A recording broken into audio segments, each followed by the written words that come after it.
Welcome po ulit dito sa ating kusina.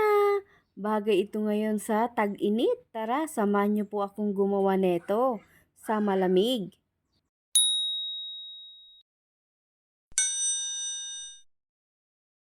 Ito guys yung mga sangkap natin. Ayan, gagamit tayo ng kasirola na po yung gagamitin natin na stainless. Ito po, meron tayong gulaman dito. Kulay red po yung gamit natin. Tapos, mangga. Iniwa ko na po. Hindi ko na pinakita sa inyo yung paghiwa ko para hindi na humaba yung ating video. Tapos, kailangan natin ng cheese para mas masarap lalo. Tapos, meron tayong tapioca pearl. Ayan, maliliit po siya. And then, gagamit din tayo ng 1 can ng evaporated milk. Tapos, all-purpose cream. Angel po yung gamit ko.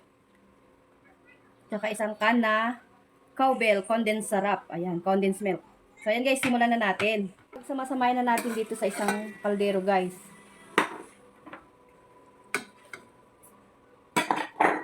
Tapos yung ating mangga. Ayan. Yung kiso.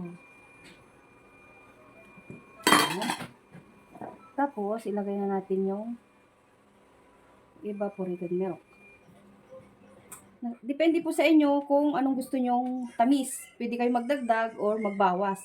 Basta sa akin yung isang can, nilagay ko na po lahat. Gusto ko yung medyo manamis-namis siya.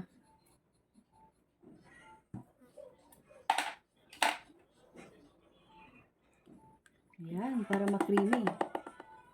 Ibuhos na natin yung ating gatas. Evaporated milk. Ayan, sarap-sarap na neto guys. Pagkatapos po nating paghalu-haluin lahat, saka natin ilalagay sa ref. Kahit mga 1 oras. Yan yun naman, o, diba? May masarap na tayong dessert. Nung nakaraan, gumawa din po ako. Kulay orange po yung gamit kong gulaman. Ngayon, gamitan naman natin ng kulay red. O, diba? Ang sarap na. Ilagay natin sa freezer ng 1 oras o kaya 2. Para lalong masarap. Mas masarap to pag malamig, guys. So, okay na to. Lagay na natin sa ref. Taparin natin. Sarap. Uy.